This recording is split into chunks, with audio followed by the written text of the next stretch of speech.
We're live. Good Hello. evening, everybody. Welcome along to another session of the Blether.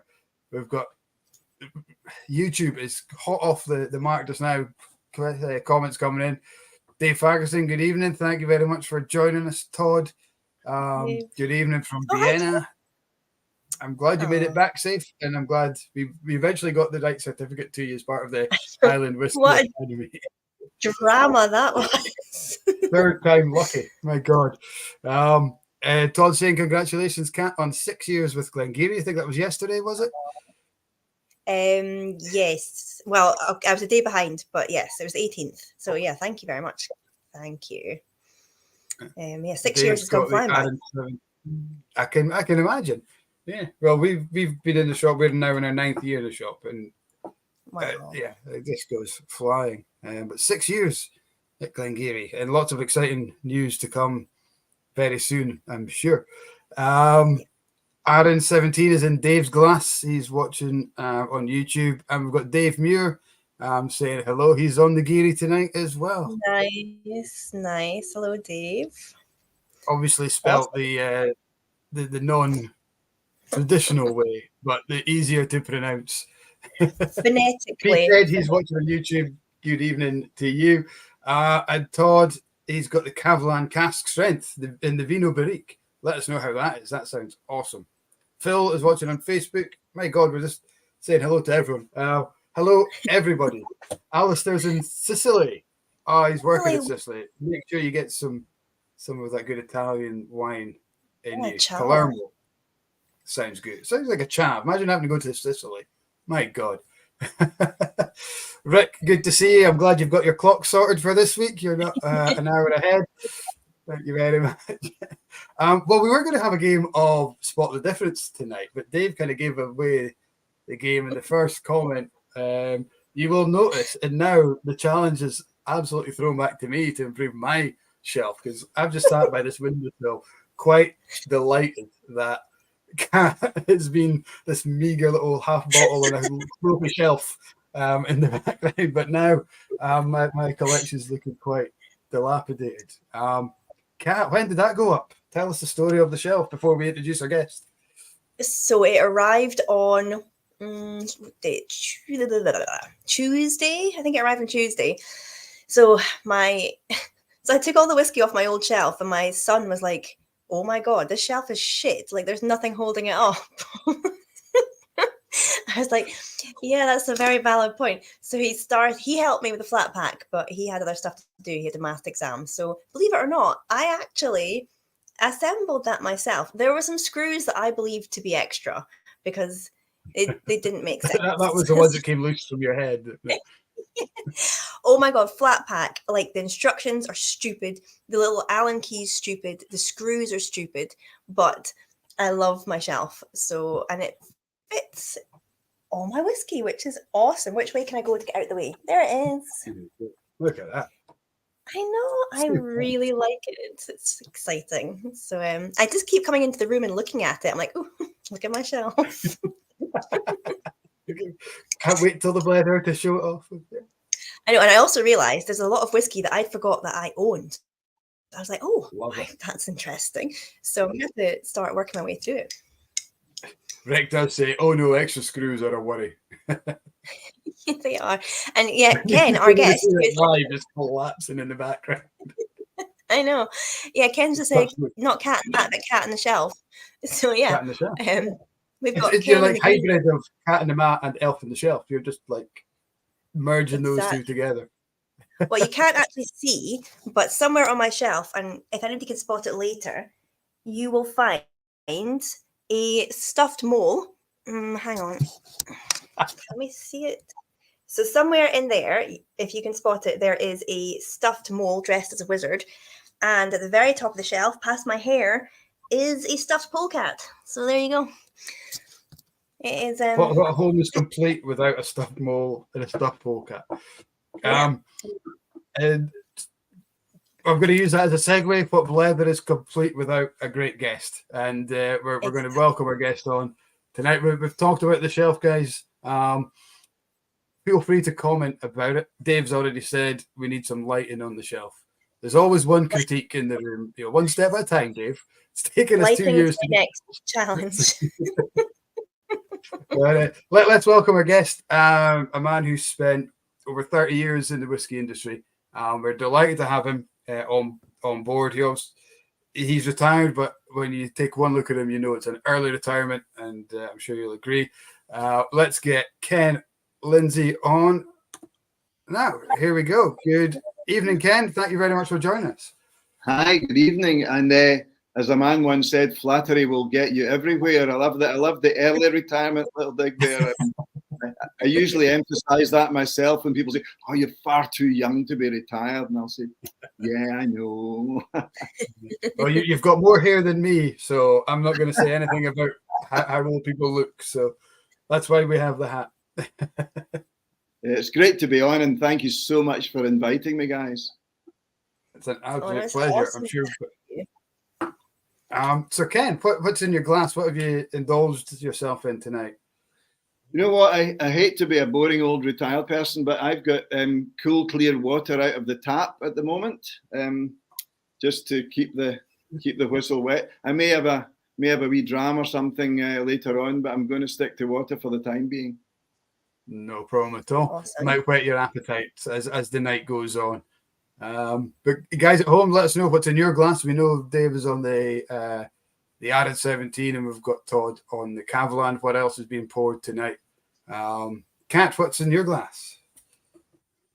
Well, I thought in honor of tonight's chat, I found this on my shelf. So I was like, well, that's perfect. So we're going to go for, I know, in honor of our guest here tonight, we're going to have, it's the French Oak from Glenlivet. So I forgot I had this. There was so much dust on top of the box. So I also need dust. But that's what I've got tonight. What about you, mate? It's a cracking dram. I'm delighted you found it. I also have a bottle through in my cabinet next door, and well, I've got a few bottles, as you might imagine. And I might be competing with Kat's shelf for my whiskey. I don't have a whiskey collection, but I've just got a few really nice bottles that I've acquired over the years. I Awesome. bet. Sounds It's good. beautiful whiskey. It's like really nutty and really fruity and just like thick and creamy. It's yum. Really, really yum. I'm enjoying it. It's a cracking dram. It's one of these lovely drams that you can always rediscover it. You know, people tend to dismiss some of the mainstream malts like the Glenlivet or even Aberlour or brands like that. But going back to them, you're never disappointed. And the Glenlivet French Oak Reserve is just an absolute belter. Yeah, Yes. we quite often hark on. I talk quite a lot about Glenfiddich 12-year-old being one of those drams that people forget how good it is. And Glenlivet falls into that category. Glenmorangie probably as well. That you see them all the time in Scotland, supermarkets, and every bar's got them. So people kind of shy away from them. And I always say in all my tasting, say, go back and remind yourself just how good some of these guys are. There's a reason they're where they are. So yeah, Glenlivet falls ideally into that category. I'm going to. I've just poured one of these again in honor of yourself joining us tonight, and I think I did my research right that the Antiquary was one of your first drams. Is it you got introduced to this? Well, that's a really amazing bit of research. The story behind the Antiquary was that I have a twin sister who both of us celebrated a big birthday yesterday, so I'm now officially an old retired fart at 65. Happy birthday! Thank you. Happy birthday! Yeah. So my sister and I were christened, and our heads were wetted with the Antiquary 12-year-old by my dad all those years ago. So it was my first knowledge of whiskey, and it was one that he had in his drinks cabinet, and he told me the story, you know, many years ago that's what we launched you on. So we have something in common because I'm a twin and I've got a twin brother. So how many minutes between you and your sister? I am big brother because I'm literally physically quite a lot taller than her, and also I'm 5 minutes older. So she does call me her big brother because Gillian, my sister's name's Gillian, and she's 4 feet 10.5 in her stocking soles.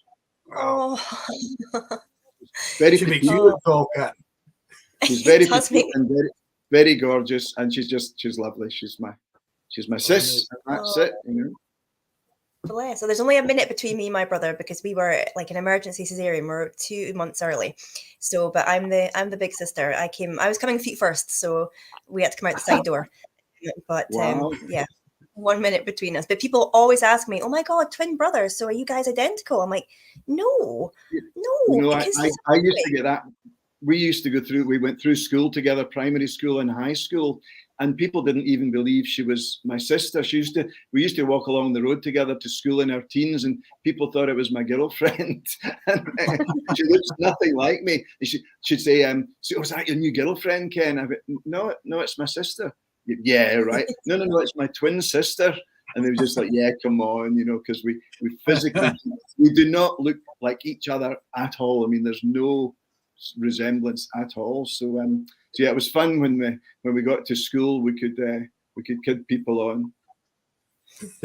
Brilliant. I love it. Awesome. Love it. We're getting lots of birthday wishes coming in, Ken, from Rick. So Rick's over in San Francisco. We've got Todd in Austria and Dave in the glamorous Aberdeen. So we've got people from all corners of the globe wishing you a happy birthday. Oh, that's very kind of you. We've got Rick on twice. I think Rick's evil twin is on Facebook just now, and Rick's on YouTube because we're getting double Rick tonight. You can never get too much Rick. This is where we're glad we're not trying to say this an hour into the chat after a few whiskeys. Yeah. So this antiquary is the Bordeaux red wine cask. So I thought we'd take that out. It's a 15-year-old released by the Tomatin Distillery now do their kind of releases. So I've got a couple of blends tonight, which we'll speak about because your time in whiskey was being ambassador for majority for blends, wasn't it? Ballantines. It covered my original job when I started with it would be Allied Distillers at the time in 1990. I was marketing manager for Ballantine's super premium range or super aged range. So that would be the 12, the 17, and the 30-year-old. So that was a cracking range to work with for 5 years. And then when I became brand ambassador, I took on the whole range from Allied, including Ballantines and some of the malts. So yeah, I loved introducing blended whiskey to the great unwashed who didn't believe in them and who were basically all, as you can imagine, they were all malt buffs or malt aficionados or malt fans, whatever you want to call them. But introducing blends like Ballantine 17 to them was just a revelation, and it always bowled them over as just being one of the best whiskies they've ever tasted. I guess because throughout the kind of late 70s, 80s, maybe the early 90s, that's when single malt really got pushed as, the industry was pushing that as the best whiskies and the premium kind of. So kind of previously, I guess, from the 60s and on and earlier, blends was all people drank, wasn't it? And then we just had this huge kind of marketing shift towards single malt. So now you're going out and trying to push blends. Did you have any pushback, as you said, try to convince people that blends were actually still a big player and still a major part of the industry? I think when I was going out to the markets, and I mean, the biggest markets for us were no surprises were France and Spain and lots of markets in Europe, Italy, Germany, Greece. They were all huge blended Scotch whisky markets. So there was never any hint of a non-acceptance of a blend because they were all there for everybody to see, and they'd been drinking them for a long time. The advent of malts and the emergence of malts was actually a really great thing to have in your armory, because you could pitch in some blends either against malts or to complement the malts, and then you could also bring in the signature malts that were in your blend and talk a bit more about the components and how they were crafted. And a blend is crafted every bit as expertly as a single malt. As a matter of fact, more so, because if you're using 35 or 40 great whiskies, you need to know your stuff. And the master blender now worked really, really closely in getting these stories right. Yeah, I guess a single malt is made in the same way as you say, using different barrels being put together in a similar way to blends, but the difference is that the casks are coming from different distilleries, and that must add a different level of skill working with different spirit, different wood all the time, and not really being 100% sure what you're going to get if you're buying it from another company, because there's a lot of trade obviously going on as well. Yeah, I think it's key that the job of the master blender was obviously knowing every single malt that he used, knowing them inside out, knowing their provenance. We would, if we did actually buy any single malts, we would buy them as new spirit from another distillery, and then we would look after them, the maturation, the aging, the maturation, and the cask, the cask management of them, so they would be our whiskies looked after in our warehouses that would go into our blends. So it's fascinating to see the complexity of just bringing a blend together. It's not just bringing it all and mixing it in a bucket and then chucking it into a bottle. It was a real science, and I was lucky that I got to work with three of the very best master blenders, way back to Jack Gowdy, who was the master blender for Ballantines, and he retired after 50 years service in the early 1990s. I mean, nobody has got 50 years service in any industry now, I would think, going forward. But in the whiskey industry, we tend to have that fantastic legacy of longevity, experience, and it's experience that money can't buy. I really believe that. Yeah. I think is that not part of? No, sorry. I was just going to say the brand ambassador role, like the main part of that is that education side of things. Because as you said, blends, a lot of people do assume it's the tail end rubbish whiskey that nobody wants in the cask that are being mixed up in a big bucket and put into bottles. But as you've just said, you were literally buying new mixed spirit and caring from it from the beginning right through maturation, and then blending that together without you pointing that out to people. Like, nobody's going to really know that. Nobody's going to believe you. People are just going to think blends are cheap, blends are rubbish. That must be a big part of your role, that education side of things. Yeah, absolutely, Kat. And I think what I loved about it was you could craft the most amazing stories round about it that wasn't just romantic marketing speak or romantic, whiskey speak. It was like they were the facts. You could create the most amazing stories with the facts, and then bring in, the romance and the craftsmanship and the master blender story and everybody else who's involved in crafting a great blend. So it made the educational role really exciting for me and really interesting, because the story was there. It's like, that's a fantastic story. Get out there and sing it from the rooftops and tell people about it. So I loved it. I loved the educational side, as well as the inevitable, the great social side, and traveling to. I think the last count I had was I was lucky enough. I traveled to 85 different countries in the world, wow. And without the Scotch whisky industry, I would never have even got a quarter of that. And so it was fantastic. And in the early 90s, we were pretty much pioneers. We were blazing the trail. There weren't many international brand ambassadors. And, we were, maybe half a dozen of us were getting out into Russia and China and Kazakhstan and, emerging markets, which was pretty exciting. It was pioneering stuff. Yeah, you were kind of setting the mold, sir. You had no examples really to base what you were doing off of. You were kind of creating the sort of the job description of that role, I guess, being one of the first ones out there doing it.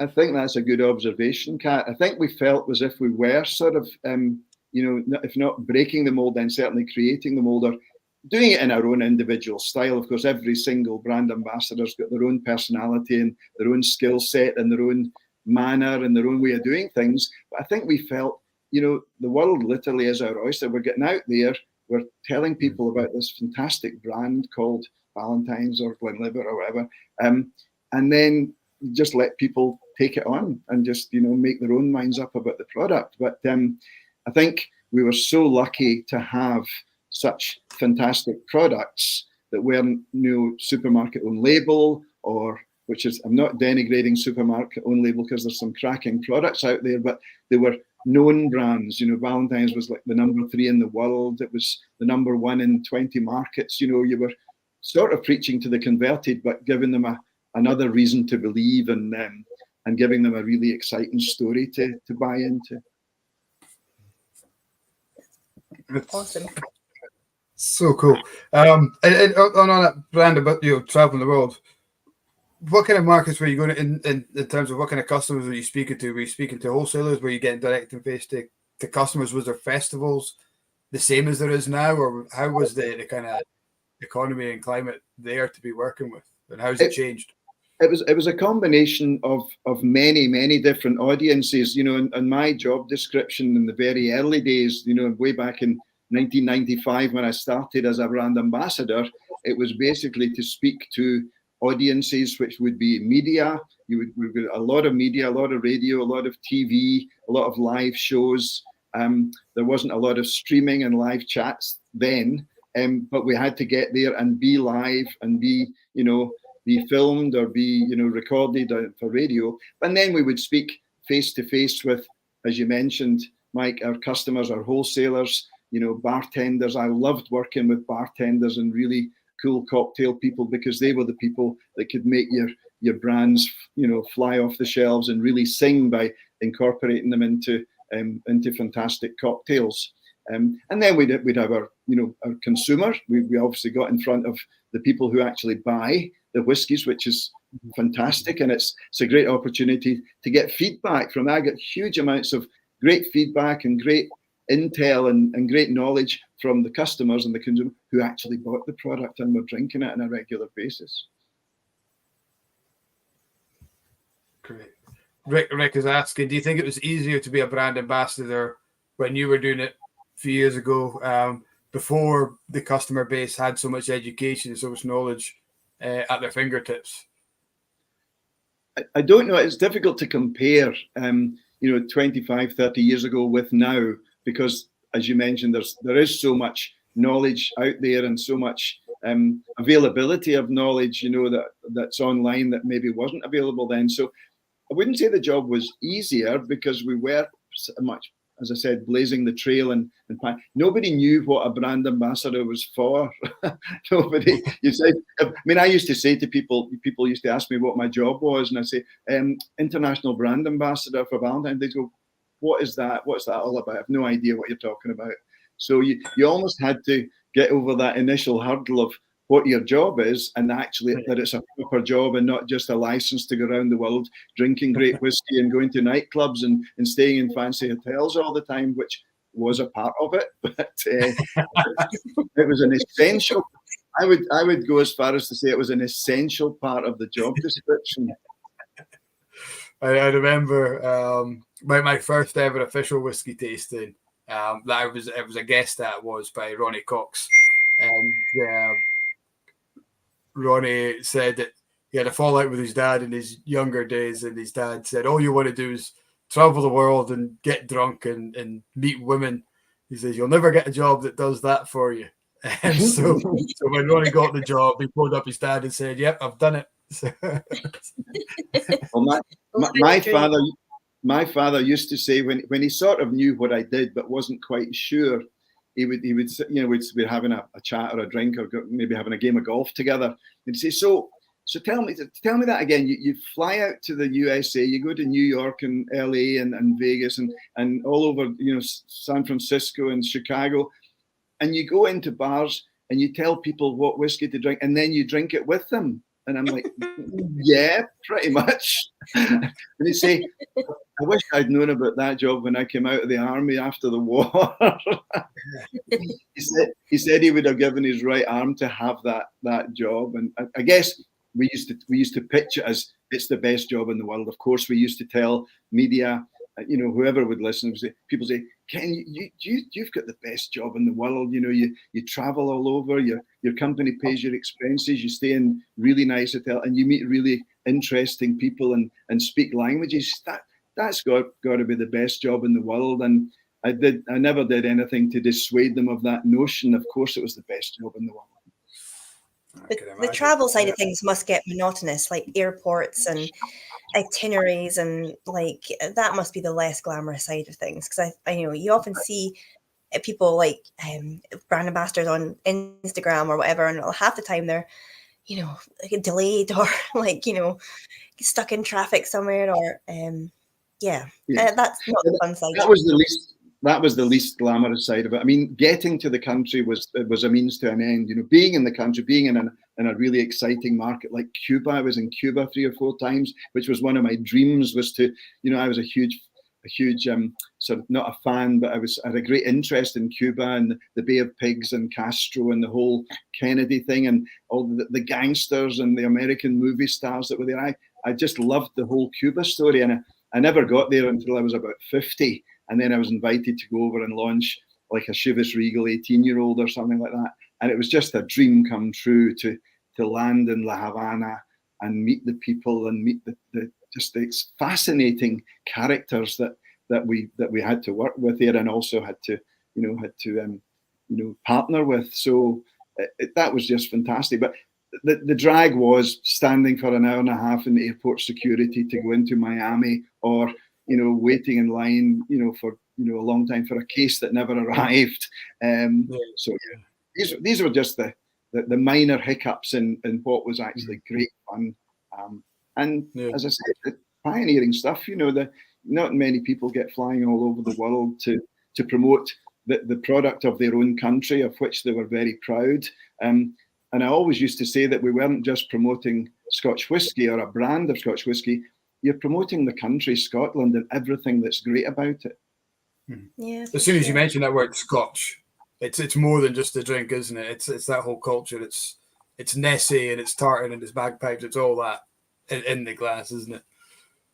Yes, and I think what we also managed to do was maybe show people another side of Scotland that was a bit more, progressive and a bit more modern, a bit more, exciting, as well as the traditional stuff. Of course, you always got I used to wear a kilt regularly traveling abroad, but then we decided, well, wait a minute, Ballantine's is the least Scotch brand out there. It didn't ever, shout its Scottish origins from the rooftops. It was quite a cool, cosmopolitan, urban, European type brand.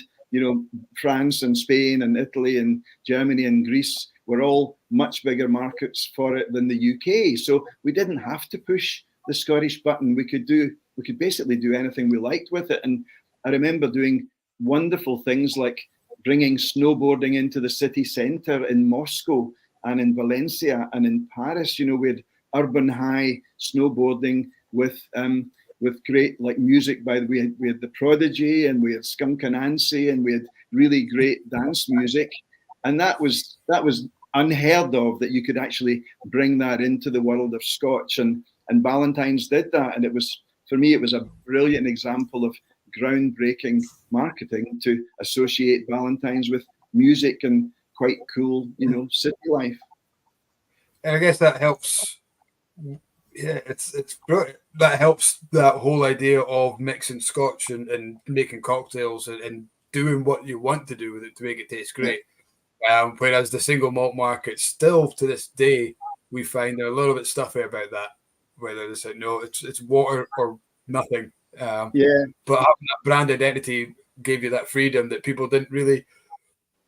Not that they didn't care, but they accepted it, and they're like, "Well, yeah, this is cool. This is great. Let's do it." Yeah. And I think by having having the lack of boundaries and having the lack of rules that you had to follow, I mean, I wouldn't say we went out to break rules just for the sake of breaking rules and be disruptive, although we did. I think by bending the rules and sort of manoeuvring a little bit within them, you could introduce a brand or a whiskey or a blend to lots more people than just the purists or the aficionados or the malt whiskey buffs. And going to different countries like Brazil, for instance, I mean, the Brazilian national drink there is the caipirinha, obviously made with cachaça.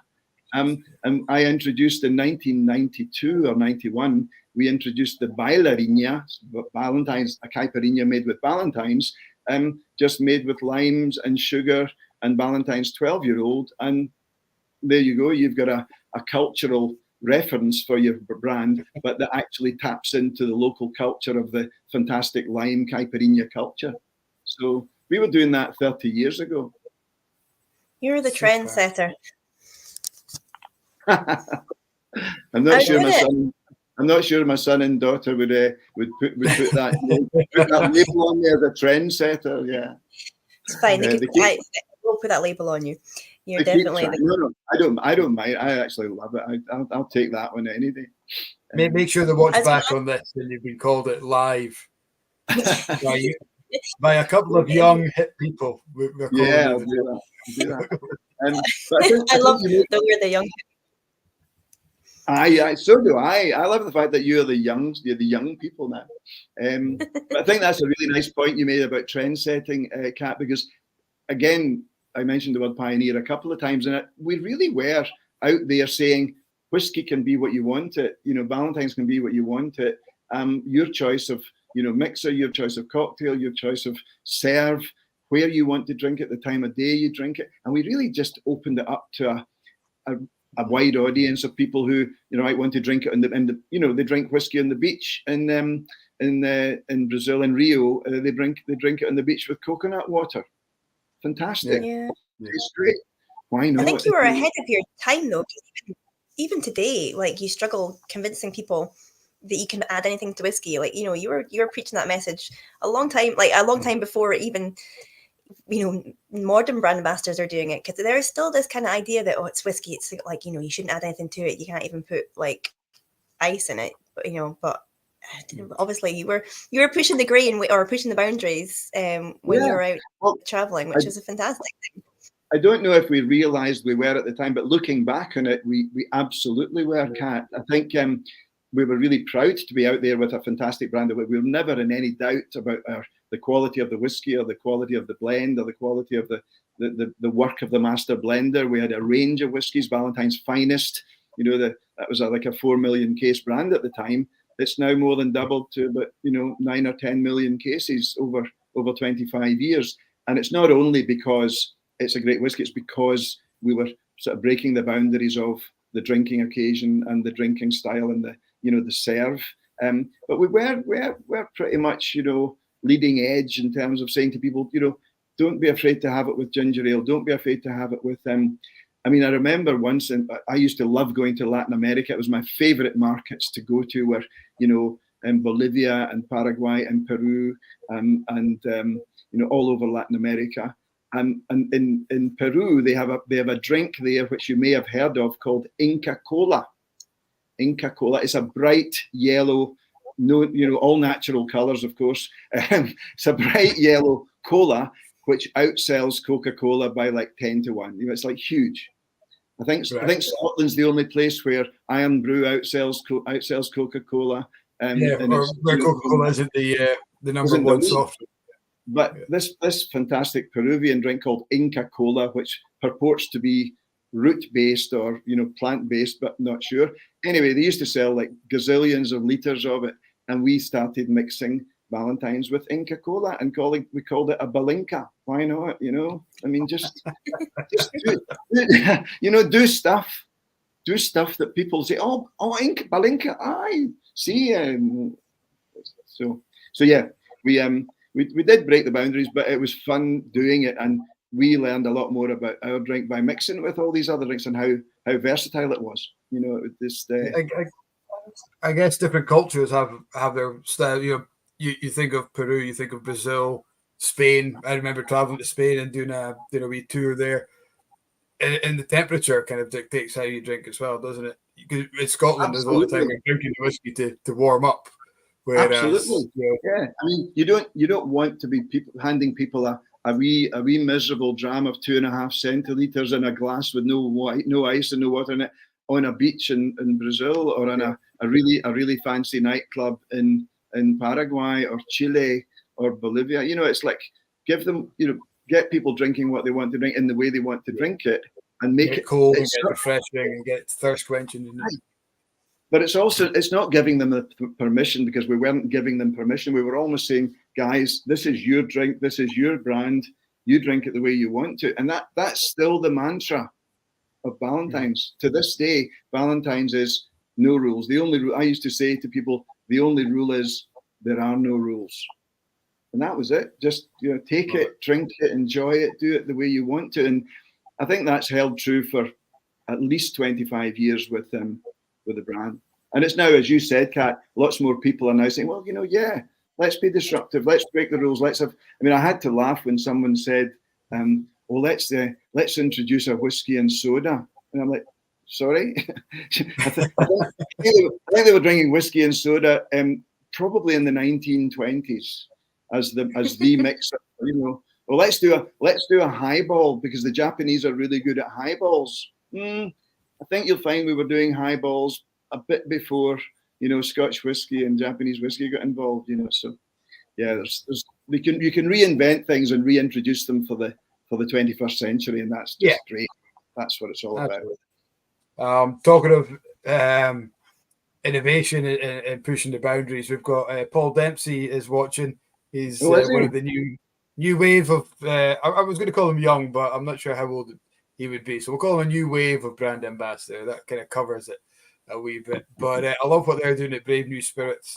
On the label in front, they've got some really cool, modern and really quite different with the Voodoo range and the Rebel range and I see him regularly. I see his happy smiling top of his head regularly on my Facebook page. I do. Nobody knows what he looks like from the nose down. I remember our first couple of times we met him was we met him on Zoom during lockdown. Was the first time we met him. We became friends over Zoom, doing a couple of tastings and staff training and things. The first time I remember him walking into the shop is like, my God, what a height! Because everyone's the same size on these screens. Yes, it's not until you meet somebody physically that you realise how tall he is. But a great guy and a great ambassador, one of these far travelling and really dedicated, hard-working guys. Probably on a Thursday night off. Are we not due them congratulations as well? Have they not just done very well at the Whisky Awards in London? The Whisky Magazine Whisky Awards, I think. Did I not see this on Instagram? Paul, you'll have to let me know, but I'm sure I've just seen that you guys have just won something. Let me know if I'm talking shite, but I'm sure congratulations are in order for you guys. I'm just catching up with your live chat there, and Ed Friday, who's one of your maybe regular listeners, said, I'd love to share a dram with Skin from Skunk Anansie. Now, I have a brilliant story, which I loved, about my meeting, my coming together with Skin of Skunk Anansie. It was the early 1990s or the mid 90s. It might even been the late 90s. So I wasn't like decrepit, but I would be in my mid 30s at that point, right? So we were sponsoring, as I mentioned, Urban Highs, and we were sponsoring the Prodigy, and we had Keith and all the boys up there, you know, yelling at the audience and spitting and all that. And then they would meet up backstage. You would meet backstage, and they would say, "Can we have a cup of tea, Ken? Can we have a cup of tea and some biscuits?" And I'm like, that's not Prodigy. That's not rock and roll. And I'm not speaking out of turn, but I was actually on the backstage area in a very nice place in Valencia, as it happened, and the aforementioned Skin from Skunk Anansie was just about to go on or just coming off. And I was running around getting people drinks and just looking after people, general hospitality host. And I said, Skin, I didn't know whether to call her Miss Anansie or Skin or Skunk or what. So I said, Skin, can I get you a drink? Can I get you a drink just before you go? She said, yeah, that would be great. That would be great. And true to brand, I said, what can I get you? She just said, anything alcoholic.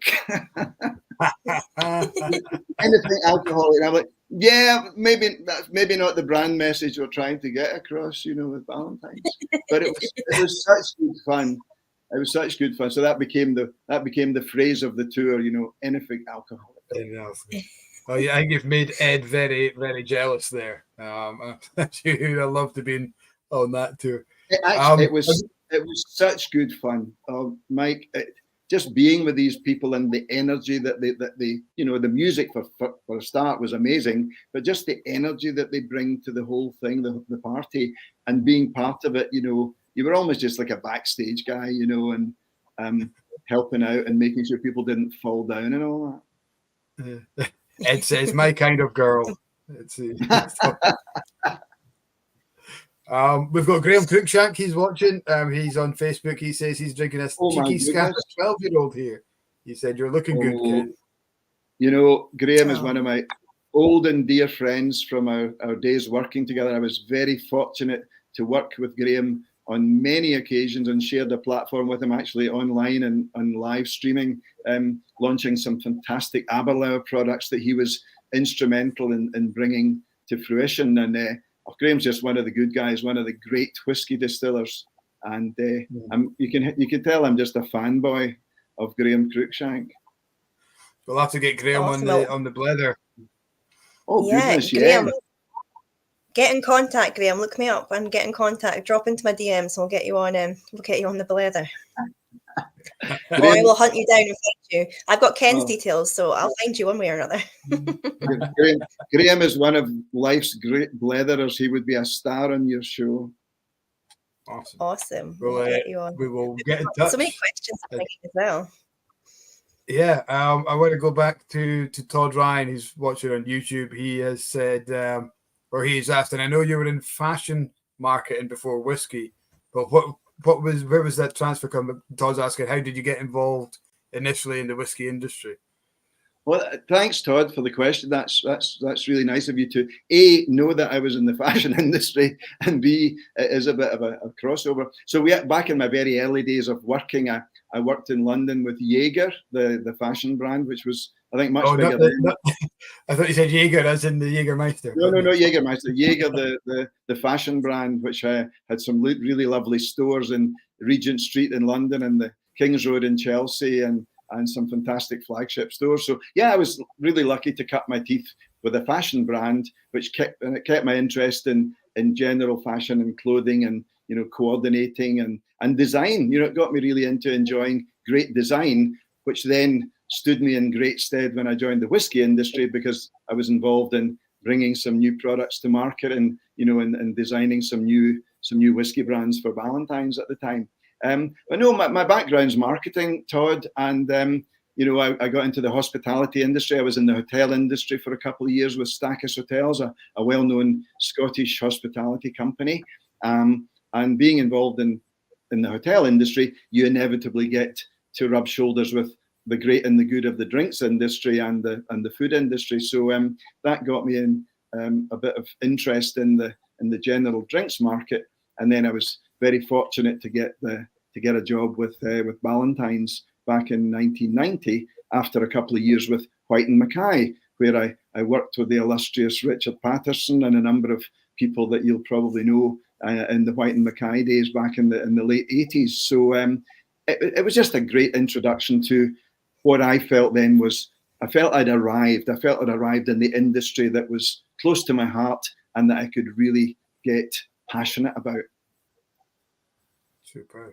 You're a linguist as well, though, am I right? And you've learned quite a few languages over the years. And did you study language, or you just picked it up naturally? I was French and German were two of my only subjects I was really decent at school. I was good at languages. I wasn't much good at physics and maths and all that. So, although I did, for some reason, an inexplicable reason, I got a chemistry higher. So I had English, French, chemistry and history, which is a weird bunch of hires to get. But I loved French and I loved language. So that stood me in good stead. Because how did I know 30 years later I'd be working for a French company, Pernod Ricard? You know, you never know. Yeah. Do you still use your languages? I do when I can. I do when I have the opportunity. But my wife and I, we love traveling abroad, and we do take holidays in France and in Portugal and Italy and Spain. So if you've got 3 or 4 languages, it really does help you just to, you know, it smooths the path. You know, if you're trying to order stuff in a restaurant, or just have a general chat with the people in the country. So no, I love language, and I was really lucky that the company backed me and sent me on an immersion course in Spanish for 2 weeks over to Madrid. So really full immersion course for 2 weeks, and then, you know, back into the markets to try out my dodgy Spanish. But I loved how nonchalant you just said, yeah, if you've got 3 or 4 languages, I struggle with English most of the time, but you've got like everything else on top of it.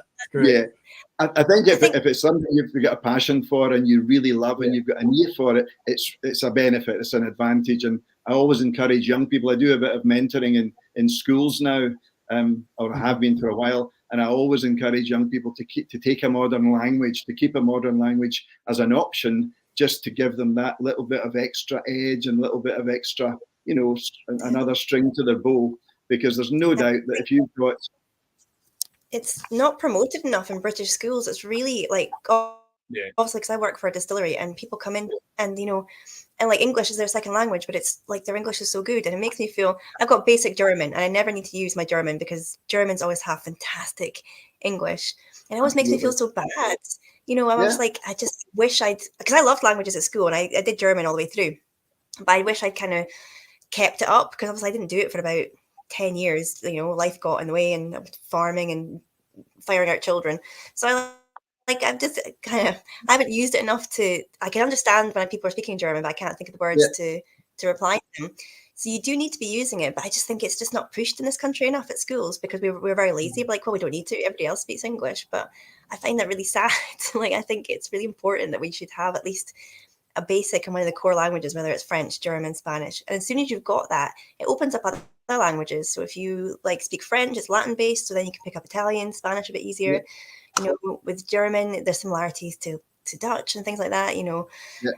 It's a bugbear of mine that it's not. And my kids are not interested in languages, so if you could just come round and help convince them. My language tuition rates are very reasonable in retirement. It's just no problem. I'm not sure every Blether you invite somebody different round to your house to do something for you. I found it stood me in really good stead as a brand ambassador. It didn't do you any harm at all if you could go to Cuba or Portugal or Lisbon or wherever or Brazil, anywhere, and just get up and just speak in their language, because it cuts out an interpreter, it cuts out simultaneous translation, which is always a bit of a distraction, a bit of a delay, and you're right in there and you're getting the message across like firsthand without any delay. And I just found it a massive boon that I was able to draw on my language skills when I was traveling, because without it, I think I would really have struggled. Yeah, definitely. And people always appreciate it, though. Even if you just try a little bit, people always appreciate that you've tried. Yeah. Even if you get your verbs the wrong way around or you get the wrong, but they just like that you've given it a go. No, you're right. And I did make a few, not catastrophic errors, but a few really great mistakes in my very early days by using just like the wrong word, the wrong pronunciation of the word, which actually was, for the audience, was really comical. Just one example, which I'll go out there, which still to this day, I shudder in shame at the thought of. I stood up in front of 200 bartenders in Caracas in Venezuela, and I said what I tried to say was, vamos a desarrollar nuestra marca paso a paso. Let's develop this. Let's develop our brand together, step by step. So that was what I tried to get across. But what I said was, vamos a desarrollar nuestra marca pato a pato, duck by duck. So let's develop this fantastic Ballantines together, duck by duck, and you could see all the guys, looking at each other. Duck by duck, and paso a paso and pato a pato are two very different things, as I found to my That's cost. Brilliant. That should be a new expression. Let's get this sorted, duck by duck. I'm going to just roll that out. You heard it here first, Kat. You have that one on me. I will. Yeah. You could have said it was an old Scottish saying that we use all the time. Duck by duck and pigeon by pigeon. Yeah. One of my favorite mistranslation stories is an ex-colleague who Mike's heard me roll this story out so many times, but some Japanese directors had come over to the company. Obviously, we're owned by Suntory, and they've gone out. They've gone out for dinner, and my ex-colleague, I hope she's not watching. Jane, if you're watching, I'm sorry. This is your story, but she kept saying "chin chin," for cheers. Oh yeah. And yes, I've been caught by that. Yes, of course. The round the table, just a stony silence just kind of went around the table, and she could pick up on the fact that something was awry. But no, she thought, well, we'll just have another drink. So here she goes again, chin So eventually, one of the guys leans over and says, "Yes, in my language, this is the male anatomy that she's toasting." Yeah, I was caught. This must be a few of us caught the same way, because we had a joint venture with Suntory for many years. We worked with Suntory very closely, and I would finish a presentation or a tasting with, in England they say cheers, in Spain they say salute, in France they say whatever, santé, and in Italy they say chin chin, and they would all burst out laughing, and I'm like no, in Italy they say chin chin, and oh. So one of my colleagues took me aside and he said, "Yeah, Kenny, you've just said penis to the whole of that group of people." So you learn, and it's fun, and they all just laugh at it, and it's not a big deal, but it's just. Well, they would hear it a lot. Of course they must. So yes, lots of traps to fall into when you're learning a language. But as you said, Kat, giving it a go. I mean, I even tried a bit of Russian. I was trying some. I mean, Russian is the most not inaccessible language, because people have studied Russian really well and they're fantastic at it, but it's a really tough language to get into. It's the Cyrillic alphabet. The pronunciation is nothing like you think it might be, but you just give it a go. And if I could say, "Good evening, ladies and gentlemen, welcome, my name is Ken, blah, blah, blah, I'm from Scotland, blah, blah, blah," and that's it. And then they start chatting away to you in fluent Russian, and you're going, whoa, whoa, whoa, that's all I got. That's all. That's the limit of my Russian. So. Well, we have an Italian thing tonight. Oh, sorry, Mike. We've got my internet's rubbish, so I've got my rubbish delay on. I was just going to say we've got a question from an Italian tonight who has finished it with Chin Chin. He was asking, has Ballantines changed in terms of new make over the in terms of make up over the years? But we'll do your question first, Mike, if it relates to what Ken's just said, then we'll come back to Sandra's question. It was just about in Russia. There's a dialect of Russian. I think it's called Esperanto, and it's a dialect that's got over 2 million pronouns, which is unbelievable. Wow. And it's like we have he, she, her, him, and all that. But if it's relating to her from down the road, it's a different pronoun. It's like speaking to him, who is the local Bobby. It's a different pronoun, and it's like everything has got its own pronoun. Like you have to, and it's. I watched and I listened to a podcast called "No Such Thing as a Fish," which is the guys from QI, and every week they come up with 4 facts. And this was the fact of it was a few weeks ago, but I just couldn't get my head around this 2 million pronouns. I mean, even the native speakers must be struggling with that, let alone try to learn that language. I see Ed's come in with a really nice one, which I think a lot of people get caught out on. Ed saying, apparently, thank you very much in French. Thank you very much in French is a very small mispronunciation away from thank you, nice ass or nice bottom. So if you say merci beaucoup, then that's. But if you say merci beaucoup, then it's very, very different. So you've really got to pronounce your beaucoup. Beaucoup is beaucoup, and beaucoup is something very different. They sound very similar. I think I get caught out all the time. I'm a total flirt, so I could actually just be telling people they've got a nice ass, to be fair. Like, I tell you, it works when you're trying to sell some whiskey in the shop. You know? That question from Sandro Fazzolari, could you ask how Ballantines has changed in terms of makeup over the years? The original and what the original formula or the original blend makeup for Ballantines hasn't really changed dramatically over the years. It will have had to change necessarily over availability of whiskies. Some distilleries are now silent that we may have sourced whiskies from, but the master blender's job is to make any changes, unrecognizable as to the mother blend or the master blend. So yes, there may have been slight changes to the recipe, but there will not be any changes to the unique Ballantines style of blend.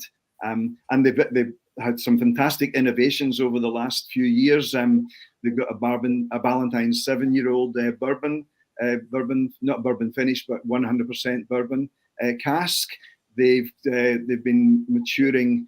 They've been maturing Chivas Regal in tequila, or aging them or finishing them in tequila casks in bourbon casks, but also in, I believe, cognac casks. I had not that long ago Chivas in the Mizunara oak. Chivas Mizunara has been a great innovation and fantastic. It's a fantastic bringing together of the two great cultures, the Japanese Mizunara oak culture for Japanese, and also the Chivas Regal, the Scotch, and bringing the Mizunara oak into play. It just elevates, the product, So whatever brand, it doesn't really matter what brand you're talking about. There's so much fantastic innovation and creativity now in both blending and in single malts. And I think with the relaxing of the rules, if you like, in terms of what you can age Scotch whisky or what you can finish it in, whether it's Limousin oak or Bordeaux casks or Bourgogne casks or tequila casks or rum casks, I think that just adds an extra dimension to already an intriguing category that people are really, really interested in. I'm just going to, so Craig Buchan, who's watching on Facebook, asked just a few minutes ago as well, and this ties in nicely with Craig's question. I think you might have answered this quite largely. He's interested in how the market intel might have informed production decisions, particularly around maturation. So I guess, are you always finger on the pulse and say what's popular and say, right, this is bourbon's coming back in a big way, let's make sure we have a bourbon, a full bourbon, or rum's kind of new and trendy, let's make sure we've got that. Yeah, I think you do have to have your finger in the pulse of trends, but I think you've just got to walk that fine line of being always true to your brand and the whiskey and what it stands for and what it's always stood for, but also push the boundaries a bit with new innovation that will intrigue, a wider audience or a new audience, or bring new audiences into Scotch, because the old stereotype, and we all know the old hackneyed stereotype of the 55-year-old guy in a study with the oak panelled rooms and all that, which, to be honest, I never ever recognized with Ballantine's. It was never that sort of brand, but it does exist. The stereotype does exist for a good reason, but breaking the boundaries, offering a tequila finish to young people in Mexico or in other parts of South America, or the UK for that matter, is just something a bit intriguing and a bit exciting for them. A cognac finish, always great, because it just adds that extra dimension of that cognac flavor without overshadowing the whiskey. I think you've always got to be really careful with finishes or 6 months of aging in X type of cask, that you don't completely mask the core of the brand or the core of the product itself. So it's always complementary. And as I say, I was lucky to work with one of the best master blenders in the business, Sandy Hislop, who's still at Chivas Brothers. He has got some amazing innovations that he's introduced to the world, which are absolutely groundbreaking. So hopefully that's answered Craig's question as well as Sandro's. Sorry, Kat, crack on. No, I was going to say, it sounds like you guys have always kind of been at the sort of the forefront of that, of, challenging preconceptions and sort of playing around with flavor. Originally with like how you were doing your perfect serves in different countries, but obviously that sort of evolved into finishes and casks as well. So it must have always been a fun company to represent. You were traveling the world, talking about the same brands, I guess could get repetitive, but if you're constantly innovating new things, it keeps you fresh as well. Kind of keeps you wanting to be involved, keeps you wanting to keep traveling, keep doing that same, the same job. Yeah, it must be an easier way for you to. It's a really good point. I think that there's always the danger if you're only working with one or two products. Let's say you're only representing one brand, and that brand has stayed the same for 25, 30, 40 years, and it hasn't changed, and it's unchanged. There's a lot to be said for the unchanging timelessness of a brand, which obviously Ballantines has. But I think there is the danger that you would get a bit stale and a bit bored yourself with, just saying the same stuff over and over again, because education is about that. You're just saying they're getting the same message across and the consistent messaging. But if you've got lovely innovations coming in from stage left, or new products to talk about, or new flavors to talk about, or new serves to talk about, that just keeps your interest. And for me, that was part of the joy of being a brand ambassador, was what's next, what can I talk about next, what's coming down the pipeline. And we used to have bets with each other as to what would be the next big thing, and who would be the person to bring it to the table. So I think there's a freshness to that, and there's a wonderful legacy of innovation in the industry, which is now really coming to the fore. In 2023, 2024, you're seeing so much, and you mentioned Paul Dempsey and the company. I saw that Michael Glazer has just retired from Compass Box, and I was lucky enough to meet Michael in the very, very early days of Compass Box, and we worked together just for fun. And I was always really impressed with his take on what whiskey could be and the honesty that he could bring to the table in telling people exactly what was in the bottle, and there was no caginess and there was no mystique. It was like, this is what it is. It's aged in this kind of oak, and it's this strength, and this is how we make it. Brilliant. Yeah. We had that kind of Compass Box. I don't know if you've heard of the Turntable guys. And I haven't, unfortunately. They launched a summer last year, and Ali and his brother, Ali Stevenson and his brother, kind of launched it. Ali worked with Billy Walker at Glendronach and then went to Glenallachie as well. And they've started their own blending house. But guys like Compass Box open the door. So again, these guys are very open. There's in X amount of this space out cask and things like that. And people are so appreciative of this. There's been a long time where it's been a secret, or it's been a guessing game as to what the blends are. And it's, guys like Michael at Compass Box have really opened up that path for guys like Ali, who I'm just going to pour a wee dram. We had Ali in it last weekend doing a barrel top tasting, so I'm going to pour some of his Paradise Funk. If anyone was it. I love the names that whiskies are coming out with now. I was lucky to share, like you mentioned very early on in our chat, Kat, you mentioned whiskey shows and whiskey, events, and whiskey shows and events weren't a big thing when I started out, but they certainly became huge in the 2000s and the 2015. And I used to meet a few of my very good colleagues and friends, from other companies. And we used to have a brand ambassador get together at Christmas, either in Glasgow or Edinburgh, and a few of us would all get together for a good laugh and a bit of fun. And I got working with I got speaking to and exchanging stories with really, really exciting people and really interesting people that had all got something different to bring to the table, So yeah, I'm loving the Scallywags and the Timorous Beasties and the Big Pete's and all the. I know that's only one small example, but I think that's really brilliant marketing in terms of getting great names out there that does what it says in the tin. Nobody's under any illusion what Big Pete's going to taste like. I know it's nice. We're kind of moving away from the sort of the Stags and the Glens, and there's a place for that, and there's some fantastic, I mean, I obviously work for a company that's got tartan boxes. But the most twee whiskey company in the world. I know, but it's nice that we're getting to play around with conceptual ideas. I can't remember who we were speaking to recently, and they were talking about the connection between artwork and whiskey. It's fantastic, like myths and legends. Some of them are playing around with. Like, there's so much fun packaging, and it doesn't need to be this, like as you were saying, a middle-aged man in a smoking jacket with a Labrador named Pilot in a a library. It could be fun, it could be approachable, it could be silly. The boutique guys, like their boxes are just chaotic but fun. I love that.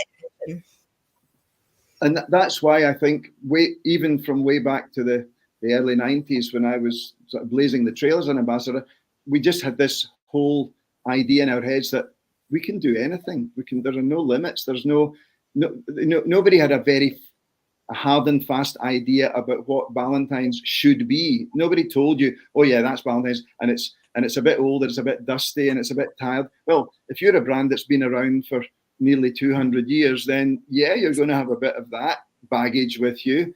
But hey, not many people are putting skateboards in the middle or snowboards in the middle of, in the middle of Red Square in Moscow in 1998. Not many people were putting the Prodigy and Skunk Anansie, and now with True Music, the Ballantines True Music link, we're putting roots music and true music from lots of indigenous markets around the world. and we are pushing it out there and collaborating with, as you mentioned, artists. We're collaborating with musicians, local fashionistas or fashion artists. So that's what I love too, is about the collaboration across the categories and across the genres. Yeah. It certainly doesn't sound old and stuffy, does it? I was going to ask, and this is not a question from the audience, this is a question for myself, about Ballantine, Chivas, Royal Salute.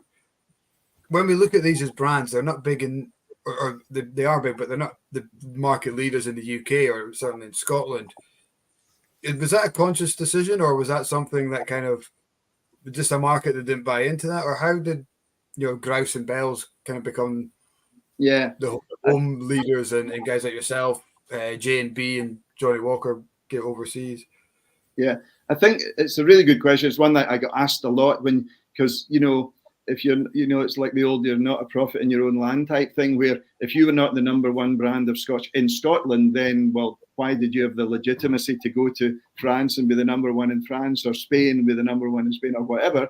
And I think the answer to that was always in the history of the development of the brand and how it grew. And Ballantine's was always traditionally an export brand in terms of its world distribution. Never a huge brand in the UK, although it did have representation in the UK. And similarly with Chivas and Royal Salute, these brands were quite pioneering in Asia, and in Japan and in China and in Taiwan and Vietnam and Cambodia, which they still are. And I think they just decided that's where the markets are growing. Why will we chase down a market that's maybe a bit flat and a bit stagnant and not growing very much when there's a huge amount of opportunity in Eastern Europe? So that's why I would go to, I was going to Slovenia and Serbia and Croatia and Kazakhstan and all these great development markets where whiskey was new and exciting and really aspirational. I think that's the key, that whiskey was seen as being, class, elegance, class, aspirational. It's what people wanted to be seen drinking. Excuse me. And I think that was where the action was in terms of Ballantine's and the Chivas and the Royal Salute. So it's a question of its historical basis and its historical platform. And the companies who ran them, the Allied Distillers and the Pernod Ricards, decided this is where the action is. That's where they're going to focus on it. Yeah. Awesome. Thank you very much. Looking back just at some other questions from the guys at home, Dave Fackerson is asking, I'm going to put a little caveat in here. I want two answers from you, Ken. He's asking what Ken's go-to dram is. So you can have one brand and one off-brand. Okay. Great question. I used to get asked this a huge amount when I was traveling abroad, like, what's your favorite whiskey? What's your go-to whiskey? What's your dream whiskey that you would always sit down with? And it goes back to my very early days with Ballantine's, when I was sat down as a raw inductee, a young trainee manager, brand manager with Ballantine's, and I was sat down in front of Jack Gowdy, the renowned and the redoubtable master blender at the time. And at that time, Jack would have been in his 60s. I would have been in my early 30s. So he'd had a career in whiskey. He didn't have to prove anything. And he sat me down. He said, okay, Sonny. He called me Sonny. I was like 31 years old. So all right, Sonny, I'm going to let you taste a range of whiskies now, and tell me what you think of them. So tasting the Ballantine's range of it. And then he said, here, have a taste of that. And I didn't know what it was. I didn't know which whiskey. I didn't know whether it was a blend or a malt or which brand. And he just gave me it, and I took a sip. I went, oh my goodness, that's just nectar. That's the nectar of the God. That's so smooth and so sweet, beautiful. And he said, you'll taste many more whiskies in your life, Sonny, but you'll never taste a better one than that. And it was Ballantine's, 17 years old. Right. Okay. And I wasn't astonished, but I was like, wow, you might be right, and that's really stood with me, and it stayed true with me for all those years, both as a marketing manager and a brand ambassador. Ballantine's 17 was always the one that I would put up as the star of the show during a tasting. And then luckily I was lucky enough to launch Ballantine's 21 years old to the world. In the 1990s, and Ballantine's 18 and a few others. But Ballantine 17 was always that little gem, this little, always there in the background, and it would be definitely my go-to blend. And in terms of malts, I could never see past. I mean, they're fantastic. You mentioned Glenlivet earlier, and we talked about Aberlour. All of them have got fantastic whiskies, but one of my little gem whiskies from the malts is Scapa. Okay. I knew you were going to say that, because I remember you having this conversation with Christina at the table, because you and Christina are both. Sorry, for those that don't know, I met Ken at a burn supper. So my manager is Ken's ex-colleague at Chivas, and I remember listening to you two waxing lyrical about Scapa. So as soon as that question was asked, I knew that was going to be your answer.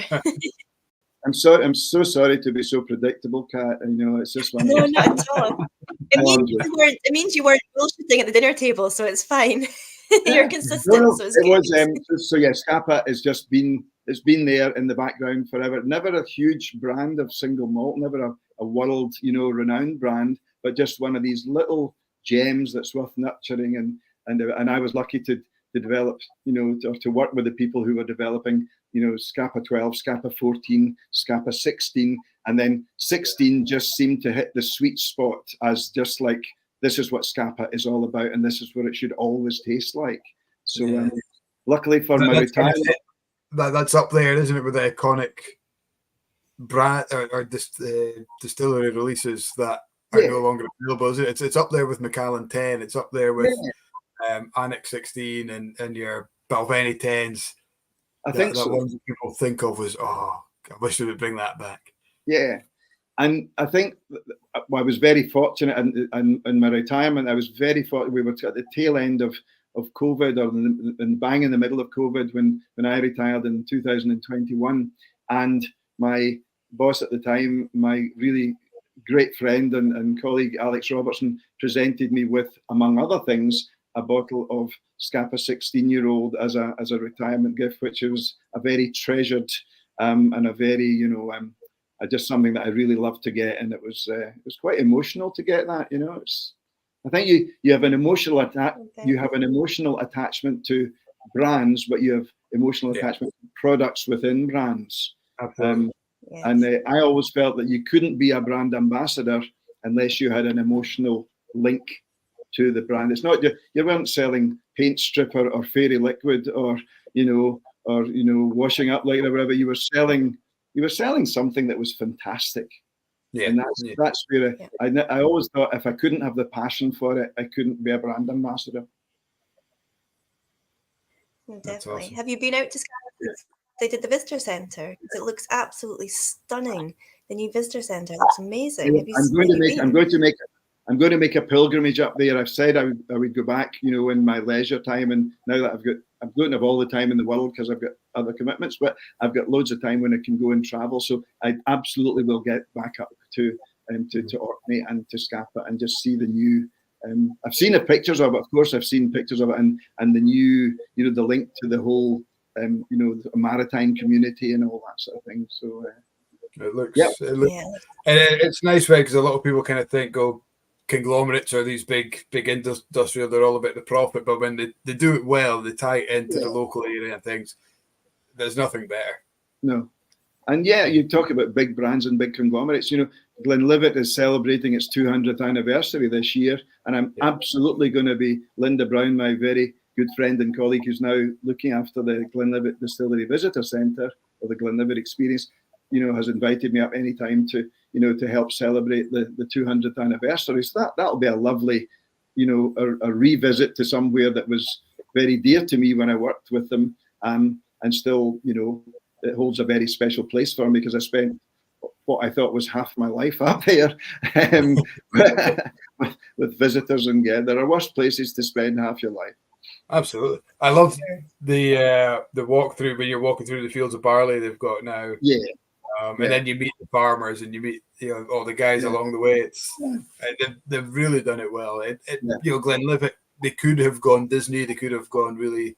They've probably got the money to say, well, let's make this all singing and all dancing. But they've kept their feet on the ground and just made it a really immersive and really local kind of feel.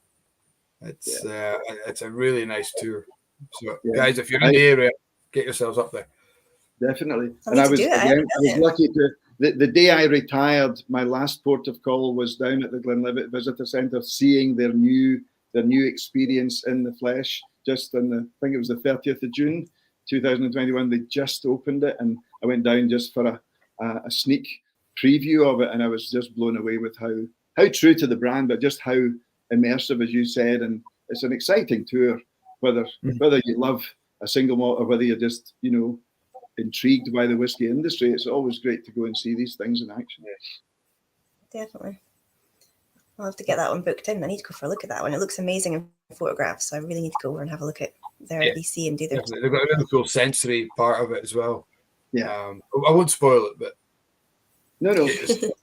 Keep some of the surprises for the absolutely for the paying public, the people who pay money to go and see it. What do you mean paying? I'm in the industry. I'm walking in.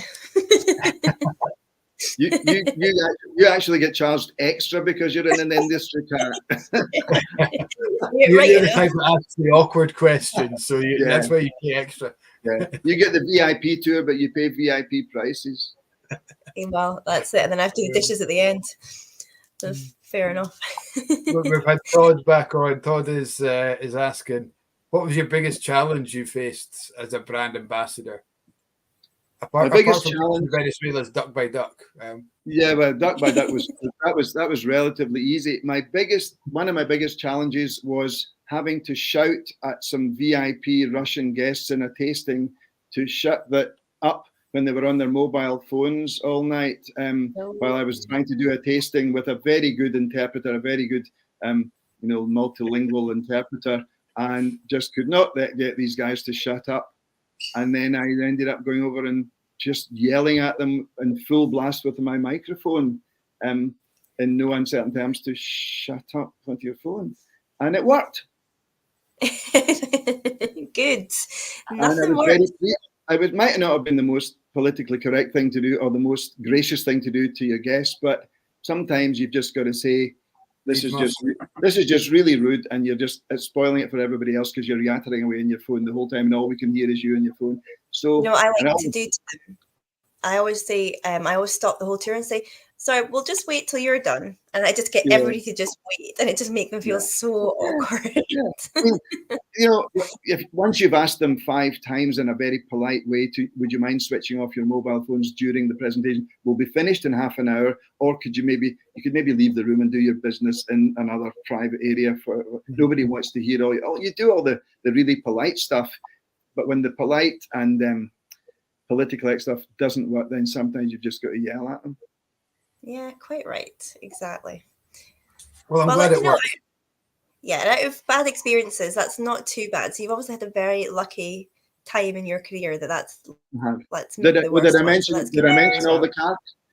all the car crashes I've had in like Estonia and China and not me driving after having done a tasting, I might add. A few little sort of scary incidents with cars skidding off the road in snow in Estonia were always kept you on your toes. And I was going to ask, actually, based on what you just said, do you have to get very adept at not drinking? Because surely everybody expects you to be drinking, but you obviously, if you're flying out the next day, or you're working the next day, or you've got to go back to the hotel room and create the next event or whatever you're doing, you obviously don't want to be. You must be quite skilled at avoiding, like looking like you're drinking, but avoiding actually drinking. Yeah, so it's a learned art that you have to really work at. No, it is, and you have to be good at. You just have to know what you're going to be doing the next day, and know you don't want to feel like a dead dog, on the plane at 7 o'clock in the morning or 6 o'clock in the morning. But yeah, all of you know who do tastings know you don't actually have to drink a lot of whiskey when you're doing a tasting. It's a very different thing from us. I know. Really, you're doing it all wrong, Mike. But no, you've got to be sensible. And I always used to say to people, don't feel duty bound that you have to drink these whiskies. If you are driving, or if you don't want to drink these whiskies, leave them or enjoy them later when you can. And it was always understood that you didn't have to be the guy that was drinking all the whiskies in the tasting just to keep them company, because there would always be an event or a celebration or a a dinner or something after it where you could have a couple of cocktails and chill out and relax. But I think keeping a sort of clear head during a presentation always helps and stops you mentioning duck by duck. I remember when lockdown hit and we were all doing virtual tastings. We did so many events, and it was your Tuesday nights, you were Thursday afternoons because people weren't driving or they weren't driving to work or they had the day off, whatever. And there was sometimes Russell and I who used to work for us. We're doing about 8 events a week, sometimes back to back, and it got to a point where we kind of had a chat about it. We're like, so we can't keep drinking at every one of these tastings. It's really going to do some damage. And we're like, it was quite weird. We had this epiphany. We're like, well, we don't actually have to drink at all these tastings. No. Just take a step back for our own health as well as the sake of the tasting as well, because you can get lost in it. And it's too easy, especially when you're sitting at home, to say, well, right, guys, what we're going to open now and stay on till 2 o'clock because nobody's. And it's so easy to get lost down that. I think it would have been really, really difficult for me to have 25 years plus as a brand ambassador if I'd hit it really hard every time I did a whiskey tasting. I don't think I'd be sitting here chatting to you right now. So I was always conscious that we were doing a job and we were being professional and we were showing, we were representing that we were the face of the brand, and being the face of the brand didn't mean you needed to do half a bottle every time you were doing a tasting. But you could be sociable when you were sociable, and then you could be professional when you're doing the tasting. And it's a balance, like everything. It's a balance. No one enjoys tasting these fantastic drams more than I did. But I used to do 3-week tours of Latin America and 2-week tours of the States and 2-week tours of Russia. You can't do a 2-week tour in Russia and be out the game every night. You can't.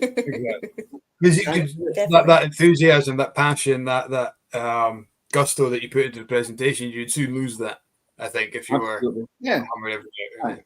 Yeah. I mean, everybody else can get well oiled and have a great time and have a few whiskey. That's what they're there for. You, as the guy who's leading the tasting, you've got to be pretty sharp to answer questions and pick up on local cultural, the football team or the local rugby team or something that's happened in the day before. Introducing that to the mix is always, you're there to sort of bring the whole thing together and give them a really enjoyable time. And if you're not firing on all cylinders, they're just going to miss something, Yeah, definitely. We've got some fun comments coming in from a couple of guys watching. James is on Facebook. He says his wife sits in the car when he's at a tasting. She's his own Uber. He also mentioned when drinking whiskey, the next day doesn't count. I like that one. I'm going to have to try to remember that. The next day doesn't count. And Todd Ryan, we run a whiskey academy twice a year. We do a week-long course of whiskey. Todd said, but we had 48 plus drams at the Highland Whiskey Academy. Bearing in mind this was over a course of 5 days. And I was driving, so I wasn't partaking in them all. So we did. That was a great week. By the time you got to Glencairn on Friday, I could tell you it had been a long week. Some of you guys were sleepy looking by the end of the week, to be honest. Well, here's the thing: if you've got you've got jet lag because you met off the flight in Japan by your Suntory guys, and you're straight into either interviews or tastings or whatever, and then that's you're pretty much on call and on the game for the whole time that you're there. And by the end of that week, you just fold yourself up into a wee ball and get back on the plane and get home. It's I think people underestimated the stamina that you need to be a brand ambassador, a good brand ambassador. And people used to make fun, to have a joke at the office. Oh, here's Ken, tell us which 5-star hotel you were in and which cocktail bars and who you were schmoozing with, that. Now, we did stay in really nice hotels and we did schmooze with, the locals and some VIPs and some stars and all that. I said, but did you get up at 3 o'clock in the morning to get a flight at 5 o'clock and then fly to another continent and then be fresh the next day? It's, it all looks great. And of course, you just what you put on Facebook, the old brand ambassador joke about what they really think and what you really are. It's pretty much true. You know, I mean, Mark Thompson, ex of Glenlivet, Mark Thompson used to just say, "Yeah, I'm just going to fall asleep in my economy seat in my flight and catch up on some well-earned rest." You know. Yeah. It's not all glam and glitz, is it? Yes, it is.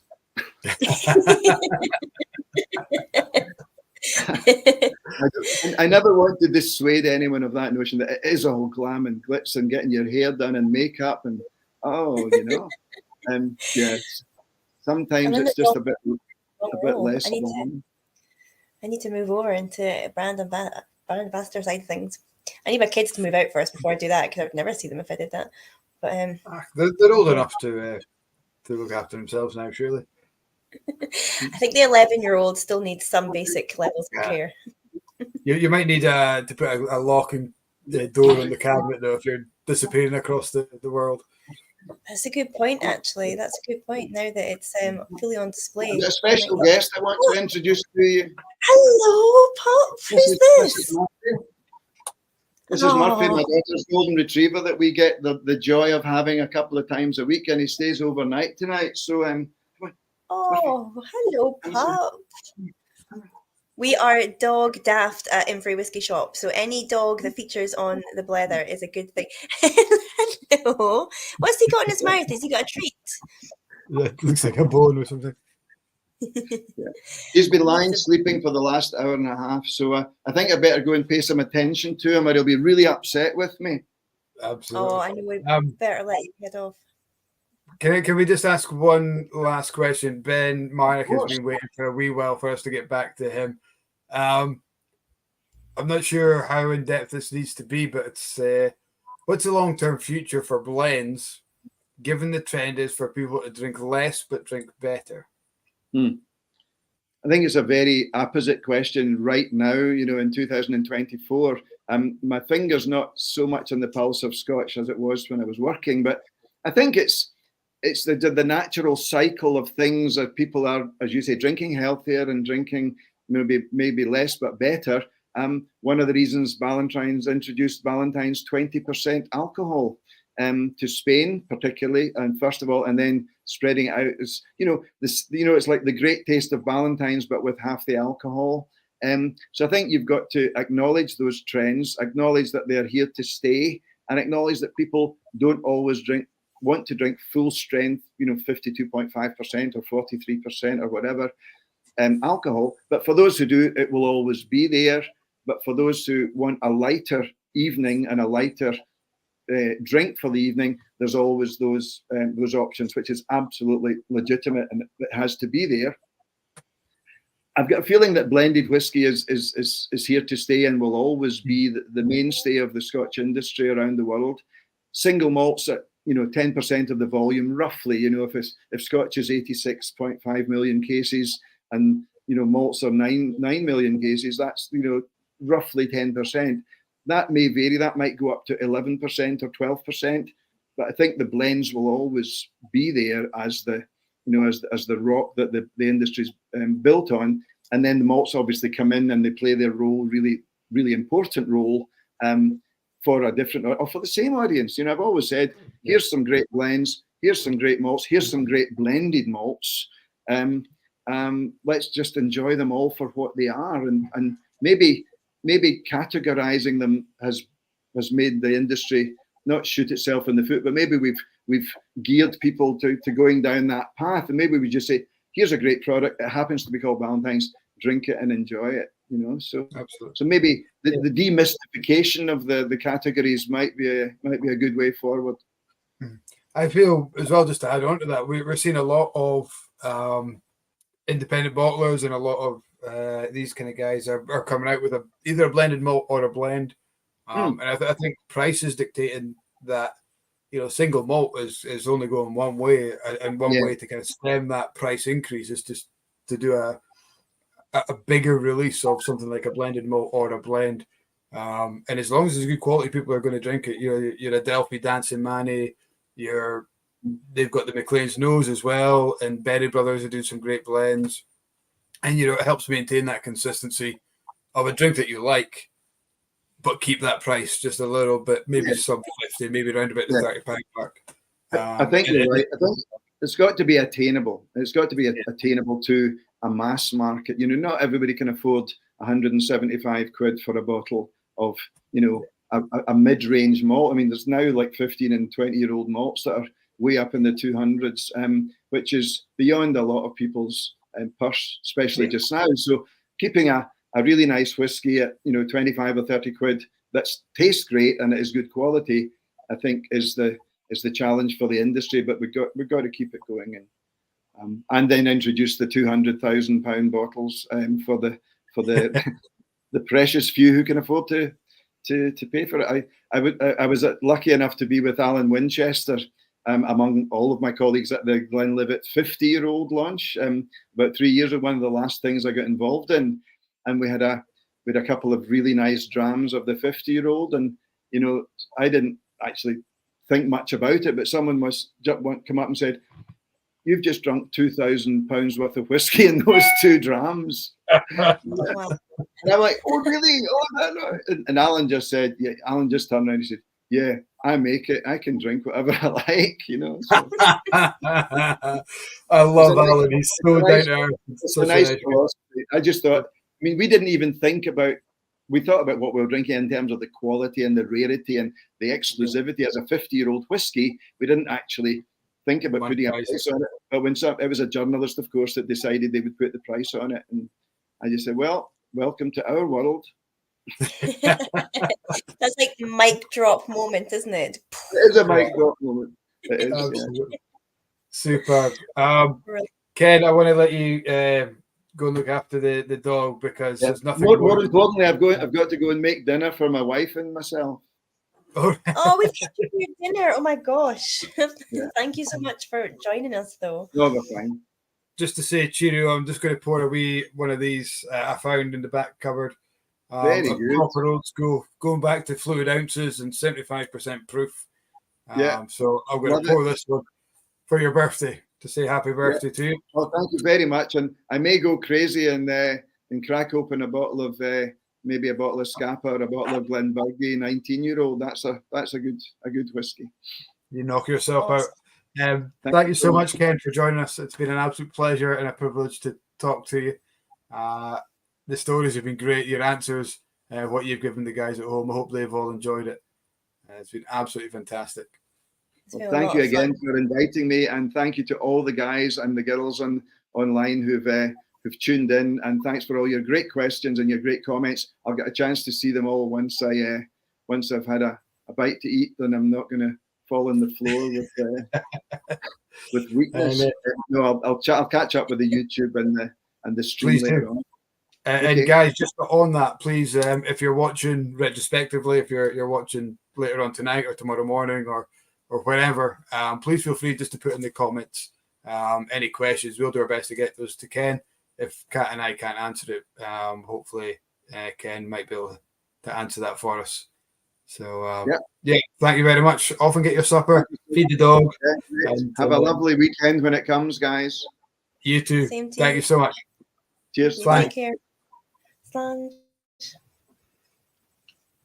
Oh, that was a lot of fun. What a fantastic character. I lucked out when I so Ken and I, just for backstory quickly for everybody that doesn't know the connection, I did a speech at Melbourne House. Pardon? I'm telling the guys not to log off yet. Who's not? What are you saying? You've frozen. I've frozen. People at home, don't log off yet. Stay around for the. So quick backstory. I did Meldrum House's Burn Supper. I did the speech for Glenkeely because we did the 2 strams, and sat down at the table. And my manager is a lady called Christina who worked for Glenlivet, and his next colleague Ken's, and we just got chatting. And he just had so many good stories, and I could have listened to him all night. I was like, "You must come on the Blether." He's like, "Nobody's going to want to listen to me. I'm retired." I'm like, no, you have to come on the Blether. So I'm so glad he agreed to come on, especially since it was his birthday as well. So what a great character. I could have listened to him for another 2 hours if Murphy hadn't needed a walk, and his wife hadn't eaten dinner. I would have kept him all night. David's had a great comment here. Said this is how engrossed you were in the conversation that your hair didn't come down once. That's a very good point. That is not a reflection on other guests where the hair has come down. You know what? I just think you were scared of hiding the shelves, because when you take your hair down, it just fills that whole back. What's the point in getting great whiskey shelves if you can't see them? It's an awesome shelf. You know what the main problem is? I was out on Legends today, and it was really, really windy. Like Aberdeenshire today was stupidly windy, and my hair is massive, so that's why it's up. It's Ed's birthday too. Happy birthday, Ed. Happy birthday, Ed. Congratulations, Happy birthday. 21 again. All the birthdays tonight. That's fantastic. Loads of yeah. What happened 9 months ago? TV broke. Power cut. Yeah. 9 months ago, we were September, wouldn't it? Yeah, so I don't know. People are getting like all kind of into autumn vibes. Yeah. Nothing sexier than a really jumper. After the summer holidays, parents are at home. Woohoo. Maybe. That's what it is. Who knows? Anyway, this is not where I imagine the after chat to be going. We're not trying to figure out how Ed's parents constantly how he created him. Let's not go there. Ed's parents are also great guests and avid viewers of the Blether. Guys, Kat, who is on next week? Who's our guest for? Yeah, next week we have Stephanie Peck and we have Richard Bates. So they are representing Ardrey, which is Suntory and Edgington's new blend. So Richard is a colleague of mine. He's on our brand team at Suntory, and Stephanie works for Edgington, and she's the brand ambassador, UK brand ambassador for Ardrey. So they're going to come on and tell us all things Ardrey, which is awesome. I'm excited to hear.